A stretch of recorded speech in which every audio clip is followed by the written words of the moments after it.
तो वो important zone से बाउंस बैक तो कर गए। अब वो प्रीवियस वीक के लोज और निफ्टी की फ्राइडे को थोड़ा बहुत जो हरियाली नजर आई, इन सबको पर्सपेक्टिव में रखते हुए निफ्टी को लेकर पहले अप्रोच, उसके बाद निफ्टी बैंक पे उतरता हूं। कैसा लग रहा है, कैसा पोजीशन है हमारा, आज का अप्रोच क्या रहेगा? देखिए आशीष, पहली चीज तो ये मात्र एक हफ्ते में रिवर्सल आया, और रिवर्सल आया आप करीब करीब 22,800 की ट्रेजेक्टरी से एक ही हफ्ते में इस जोन में आ गए। जिसने भी शॉर्ट किया होगा ऑलमोस्ट आप समझ लीजिएगा कि अगर 22,800 पे तो किसी ने शॉर्ट नहीं किया होगा, 22,700 पे भी नहीं किया होगा। जब भी शॉर्ट हुआ होगा 22,500 पे शॉर्ट हुआ होगा। हम शॉर्ट कब गए थे टेक्निकली? 22,422 पे, कि भाई अगर ये 22,422 टूट जाए 20 डे की रेंज तो आप शॉर्ट जाइएगा। बाजार ने 21,932 का लो लगाया। एक हफ्ते से शॉर्ट पे थोड़ा बहुत तो रीजनेबल प्रॉफिट बुक होगा ना, उसी ने एक आई थिंक एक रिलीफ दिया शुक्रवार को, उससे ज़्यादा कुछ नहीं है। मैं एक बार शुक्रवार के लो को जरा एक्सप्लेन करना चाहूँगा। देखिए इंडिया विक्स मैंने क्यों एक्सप्लेन किया, पहले मैं ये बात कहना चाहता हूँ कि अगर प्राइस डैमेज शुरू यहाँ से और हुआ तो ख़राब और हो जाएगा। इंडिया विक्स समझा दिया मैंने। अब आइए जरा आप एक और चार्ट पे, ये है वीकली चार्ट, ये है निफ्टी का वीकली चार्ट, और मैंने इसको design I think weekly chart पे इसलिए किया है क्योंकि बहुत ज़्यादा इसकी रिलेवेंस है। 20 वीक एक्सपोनेंशियल मूविंग एवरेज, ये ऑलमोस्ट वही ट्रेजेक्टरी है जिसको हम नवंबर से लेकर अब तक होल्ड कर रहे हैं। मेरे ख्याल से इस ड्यूरेशन में लगभग एक बार हम उस पर गए, एक बार उसके नज़दीक तक गए, लेकिन रिकवरी दे दी। लेकिन इस बार की ये कैंडल जो क्रिएट हुई है वीकली चार्ट्स पे, ये थोड़ा डिफरेंट है। क्यों? क्योंकि आपका इंडेक्स के साथ साथ इंडिया विक्स जो है वो 1840 की ट्रेजेक्टरी में है, वो 200 वीक एक्सपोनेंशियल मूविंग एवरेज के ऊपर है।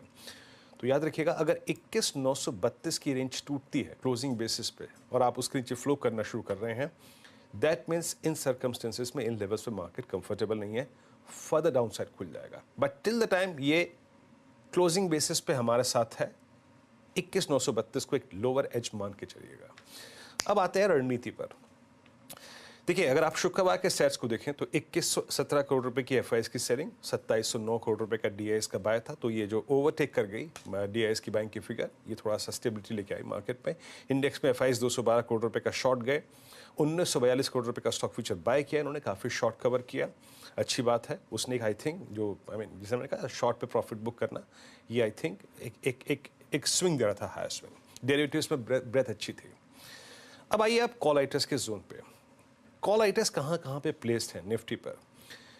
कॉल आइटर्स ने एक स्ट्रॉन्ग ग्रिप ली हुई है आशीष, 22,100, 22,200, 22,300 की रेंज में। अब इसको एक एक करके समझेंगे ये जोन कौन सा है।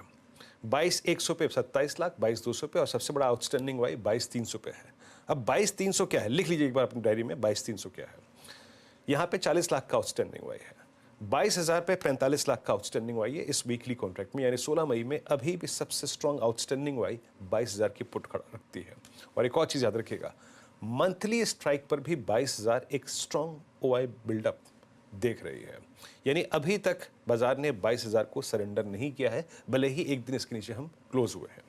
लेके आइए प्लीज़ एक बार पिरामिड्स, और यहाँ पे आप वो जो लाइट ब्लू कैंडल देखेंगे वो अभी तक 22,000 के पुट राइटर को ही दिखा रही है आशीष, और करीब 22,000 पे अभी भी स्ट्रॉन्ग हुआ है, both in weekly and monthly. मेरी अप्रोच क्या रहेगी अब? देखिए बाजार में क्या होता है, कभी कभी एक बहुत कंफर्टेबल स्विंग आ जाता है, थोड़ी बहुत शॉर्ट कवरिंग होती है, और शॉर्ट कवरिंग को इंपॉर्टेंस कब देनी है, वो कुछ पॉइंट होते हैं। रेजिस्टेंस की प्लेट लेके आइएगा पहले। एक नॉर्मल स्विंग क्या होता है, बाजार खुला, थोड़ी बहुत शॉर्ट कवर हुई, तो उस जोन को मैं थोड़ा सा एक्सप्लेन करता हूँ। 22,131, 22,187 तक ये मूव आप कभी भी देख सकते हैं, लेकिन जब तक 22187 एंड 22217, ये है बड़ा कॉल राइटर, और ये है आपका 50 डे एक्सपोनेंशियल मूविंग एवरेज।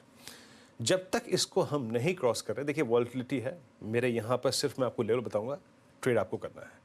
जब तक ये जोन नहीं कट रहा है तब तक सेल एंड राइज की अप्रोच ही रहेगी। The movement you will cross and sustain above 217 Ashish, that means आपने एक कॉल राइटर के जोन को पार कर दिया, आपने 50 डेमा को पार कर दिया। इन दैट केस मैंने क्या बोला अभी, 22,300 की कॉल सबसे बड़ा आउटस्टैंडिंग वाई होल्ड करती है। अ स्विंग टुवर्ड्स 273 एंड 331 पॉसिबल। ये क्या है, ये कॉल राइटर्स का जोन है सबसे स्ट्रॉन्ग, और दूसरा क्या, ये है आपका falling 20 day exponential moving average. 273 आपका फॉलिंग 10 डेमा है, और 331 आपका falling 20 day exponential moving average है। यानी अगर आप एक एवरेज को क्रॉस करके 50 डेमा को पार करते हैं तो आप 10-20 डेमा के जोन को स्ट्राइक कर सकते हैं। इससे ऊपर की पिक्चर अभी ड्रॉ नहीं करूंगा। नीचे फिर लेके आइए, बेस लेके आइएगा। अगर आप अटेम्प्ट कर रहे हैं सेल एंड राइज अगर हम अटेम्प्ट कर रहे हैं तो क्योंकि 22,000 की पुट एक साइजेबल आउटस्टैंडिंग वही होल्ड करती है, अपने ट्रेड को चेक कीजिएगा 22,000 पे, अन्यथा 933 पे तो जरूर करिएगा। बट ड्यूरिंग दिस डे और क्योंकि इलेक्शन का डे है, देखिए बाजार बहुत नर्वस होता है आज के दिन, आज कल या इस वीक में अगर आशीष बाजार 21,933 और 861 की ट्रेजेक्ट्री को तोड़ रहा है, बेस स्क्रीन पे फिर रखिएगा, अगर उस ट्रेजेक्ट्री को तोड़ रहा है तो याद रखिएगा 21,806 के द्वार खुल जाएंगे। That's 100 day exponential moving average और 763 जो कि इस रेंज का, इस पूरे चार्ट के लिए अगर आप इस ट्रेजेक्ट्री को देखें तो एक स्विंग लो है। तो 21,933 और 881 के नीचे जो जोन खुलता है 806 और 763 का है। आशीष बहुत बढ़िया।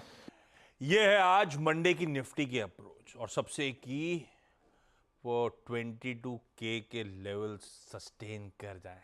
पिछले हफ्ते गए थे उसके नीचे, बाउंस बैक तो कर गए, सस्टेन कर लें सबसे इंपॉर्टेंट।